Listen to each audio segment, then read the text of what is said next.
என் அன்பு குழந்தையே, எப்பொழுதும் எந்நேரமும் எதுவுமே நடக்காததை போன்று அழகாக சிரித்துக் கொண்டிருக்கின்றாய். வெகு அழகாக நடித்துக் கொண்டிருக்கின்றாய். எல்லோரையும் ஏமாற்றுவதைப் போன்று என்னையும் ஏமாற்றி விடலாம் என்று நினைக்கின்றாய். ஆனால் உன்னுடைய உள்மனதை படிப்பவன் நான் என்பதை மறந்து விட்டாயா? என்னிடம் எதையும் நீ மறைக்க முயலாதே. காயங்களோடு நீ சிரித்துக் கொண்டிருப்பதை நான் அறிவேன். மௌனமாக உன்னுடைய மனதிற்குள் நீ அழுது கொண்டிருப்பதையும் நான் அறிவேன். உன்னோடும் உனக்காக பேசத்தான் இன்று உன்னை தேடி வந்தேன். இப்பொழுது நான் கூறும் இந்த வார்த்தைகளை மௌனமாக கேள். இது உனக்கான வார்த்தைகள். என் மகனே, யாரெல்லாம் நம்மோடு இருப்பார்கள், யாரெல்லாம் விலகிச் செல்வார்கள் என்று காலம் முடிவு செய்வதில்லை. அவரவர்களின் வாழ்க்கையும் நடத்தையும் கர்மாவும் தான் முடிவு செய்கின்றது. வாய்த்தவரின் விழும் பேச்சுக்கள் கை தவறி விழும் கண்ணாடியை விட கூர்மையானது. யாரிடம் பேசுகிறோம் என்பதை விட என்ன பேசுகின்றோம் என்பதை அறிந்து கொண்டு பேசு. நிம்மதியுடன் வாழ்கின்றேன் என யாராலும் எளிதில் சொல்லப்படுவதில்லை. வாழ்க்கை அவ்வளவு எளிதில் நிம்மதியை யாருக்கும் தந்து விடுவதில்லை. வெளித்தோற்றத்தில் மகிழ்ச்சியாகவும் நிம்மதியாகவும் காட்டிக்கொள்கின்றனர். அவரவர்களுக்கென்று அவரவர்களுடைய வேதனை இருக்கும். எனவே இங்கு யாருடைய வாழ்க்கையை பார்த்தும் நீ ஏங்காதே. யாருடைய செயல்களை கண்டும் நீ வருந்தாதே. பணம் இருந்தால் நீ உயர்ந்தவன், குணம் இருந்தால் நீ குப்பையாக மதிக்கப்படுகின்றாய். நடித்தால் நீ நல்லவன், உண்மை பேசினால் நீ பைத்தியக்காரன். உண்மையான அன்பு காட்டினால் நீ ஏமாளி ஆகின்றாய். எடுத்து சொன்னால் கோமாளி ஆகின்றாய். இப்போதைய இந்த உலகம் இப்படித்தான் இருக்கின்றது. ஆனால் நீ ஒருபோதும் நேர்மையை கைவிட்டு விடாதே. உன்னுடைய அன்பை வீணடித்து விடாதே. ஏனென்றால் கலிகாலமாகவே இருந்தாலும் நேர்மைக்கும் அன்பிற்கும் எப்போதும் பலன்கள் உண்டு.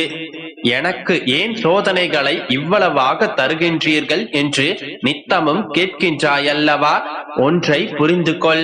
இறைவன் தனக்கு பிடித்தவர்களுக்கே அதிக பொறுப்புகளை கொடுத்து அதன் பொருட்டு சோதனைகளை ஏற்படுத்தி பக்குவத்தையும் நிதானத்தையும் பரிசளிக்க விரும்புகின்றான். எத்தனை பொறுமையாக நீ இருக்கின்றாயோ, எத்தனை உண்மையாக இருக்கின்றாயோ, அத்தனைக்குமான பல மடங்கு பலன்களை உனக்காக நான் சேகரித்து வைத்துக் கொண்டிருக்கின்றேன்.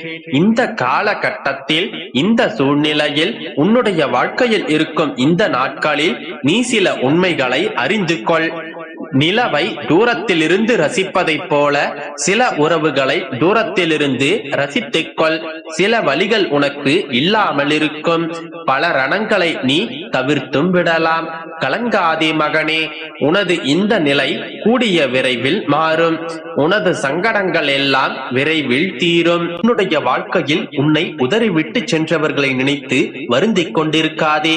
அவர்கள் உன்னை விட்டு சென்று வேறொரு வாழ்க்கையை நன்றாகத்தான் வாழ்ந்து கொண்டிருக்கின்றனர். நீ மட்டும் ஏன் இப்படி அவர்களையே நினைத்து கலங்கிக் கொண்டிருக்கின்றாய்? இதனால் அழியப் போவது உன்னுடைய வாழ்க்கையே, அவர்களுடைய வாழ்க்கை அல்ல. எனவே உனக்கு துணையாக உன்னுடைய அப்பா நான் இருக்கின்றேன். நீ எதற்காகவும் கவலைப்படாமல் நம்பிக்கையோடு உன்னுடைய வாழ்க்கை பயணத்தை தொடங்கு. உனக்கு வாழ்க்கை முழுவதும் துணையாக நான் இருக்கின்றேன். என் அன்பு குழந்தையே, இன்றைய நாளில் ஒரு இனிய செய்தியுடன் உன்னை காண வந்திருக்கின்றேன். இறுதி வரை கேள், நிச்சயம் முகம் மலர்வாய். என் பிள்ளைக்கு பிறவியிலேயே உதவும் குணம் உண்டு. உன்னுடைய வாயிற்கதவை தேடியோ அல்லது உன்னுடைய செவியில் கேட்டாலே போதும், நீ ஓடிச் சென்று அவர்களுக்கு உதவிடுவாய். ஆனால் உன்னுடைய கஷ்டங்களை பங்கு போட யாருமே முன்வரவில்லை. அப்படி இருந்த போதும் உன்னுடைய எண்ணங்கள் யாவும் எதிர்மறையாக மாறவில்லை. இப்பொழுதும் கூட உன்னிடம் ஆறுதல் தேடி வருபவர்களுக்கு உன்னுடைய தோளை தர தயாராக இருக்கின்றாய். நீ என்னுடைய பிள்ளை என்பதை நான் பெருமையாகவே சொல்லிக் கொள்கின்றேன். உனக்கு வாங்கி பழக்கமில்லை, கொடுத்துதான் பழக்கம். கடுமையான சூழ்நிலையில் கூட அனைத்தையும் தாங்கிக் கொள்ள நினைக்கின்றது உன்னுடைய மனம். நான் இருக்கிறேன் என்று மற்றவர்களுக்காக தைரியமாக முன்னின்று பேசத் துடிக்கின்றாய். உனக்கே 1000 கஷ்டங்கள் இருந்தாலும் உன்னுடைய கண் முன்னே யாரேனும் கஷ்டப்பட்டால் அவர்களுக்கு உதவிட துடிக்கின்றாய். உன்னுடைய பிரார்த்தனைகளே இன்னும் நிறைவேறவில்லை என்கின்ற போதிலும் மற்றவர்களுக்காக பிரார்த்தனை செய்கின்றாய். எப்படிப்பட்ட மனம் கண்மணி உனக்கு? உனதான இந்த அன்பில்தான் நான் உருகிப் போய் நிற்கின்றேன். மற்றவர்களுக்காக நீ என்னிடம் கேட்பதையே நிறைவேற்றி தருபவன் நான். உனக்காக கேட்பதை தராமல் போய்விடுவேனா? இதுவரை நீ கடந்து வந்த பாதைகள் பல உண்டு. கற்களும் முற்களும் கரடு முரடான பாதைகளும் உன்னுடைய வழிகளில் வந்திருக்கின்றன. நீ அனைத்தையும் கடந்து வந்து விட்டாய். உன்னுடைய வாழ்க்கையில் அனைத்தும் கிடைத்தும் அதை அனுபவிக்க முடியாமல் அனைத்தையும் இழந்து மீண்டும் ஏறி வந்த பாதையையே தேடி வந்திருக்கின்றாய். ஆனால் விடாமுயற்சியுடன் காத்து கொண்டிருக்கின்றாய். உனக்கு பக்க பலமாக என்னுடைய நாமத்தை இடைவிடாது உச்சரித்துக் கொண்டிருக்கின்றாய். என்னுடைய அப்பா அனைத்தையும் எனக்காக செய்வார் என்கின்ற நம்பிக்கையோடு அனைத்தையும் தொடர்ந்து செய்து கொண்டிருக்கின்றாய். என் மீது இவ்வாறாக நம்பிக்கை வைத்தவர்களை நான் ஒரு நாளும் கைவிட மாட்டேன். என்னுடைய அதிசயத்தை கண்டு களித்தாலோ அல்லது என்னுடைய நாமத்தை சொல்லிக் கொண்டிருந்தாலோ அதுவே போதும். உன்னுடைய வாழ்க்கையிலும் நிச்சயமாக நான் அதிசயத்தை நிகழ்த்துவேன். என்னுடைய பிள்ளையான நீ எந்த சூழ்நிலையிலும் கலங்க தேவையில்லை. உண்மையான பக்தி ஒன்றே வாழ்வில் மேலே வருவதற்கான வழி. உன்னுடைய பூர்வ ஜென்ம சாபக்கேடுகளை இப்போது நான் நீக்கிவிட்டேன். நீ இழந்த அனைத்தையும் உனக்கு தேவைப்படும் பொழுது அனைத்தையும் ஒவ்வொன்றாக உன்னிடம் கொண்டு வந்து சேர்ப்பேன். உனக்காக ஒரு இனிய செய்தியை கொண்டு வந்துள்ளேன் என்று சொன்னேனே, அது என்ன என்று தெரியுமா? நீ இத்தனை நாட்கள் உன்னுடைய கோரிக்கைகள் நிறைவேறுவதற்காக காத்து கொண்டிருந்தாய்.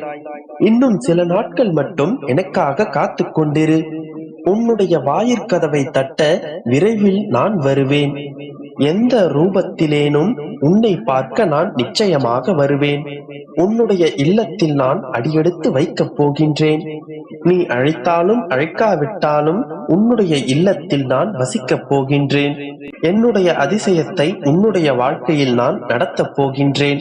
விரைவில் நீ ஆசைப்பட்ட அனைத்தையும் உனக்காக நிறைவேற்றி தரப்போகின்றேன். நம்பிக்கையோடு இரு, நல்லதே நடக்கும். என் அன்பு குழந்தையே, இன்று நீ சிந்திய கண்ணீர் என் பாதங்களை நனைத்தது. என் அப்பா என்னை அனைவரும் வெறுக்கிறார்கள் என்று நீ அழுதது என் செவிகளிலும் கேட்டது. உலகம் எப்படி வேண்டுமானாலும் இருக்கட்டும், உன்னை யார் வேண்டுமானாலும் வெறுக்கட்டும், யார் வேண்டுமானாலும் அதிகம் விரும்பட்டும், எல்லாம் மாயை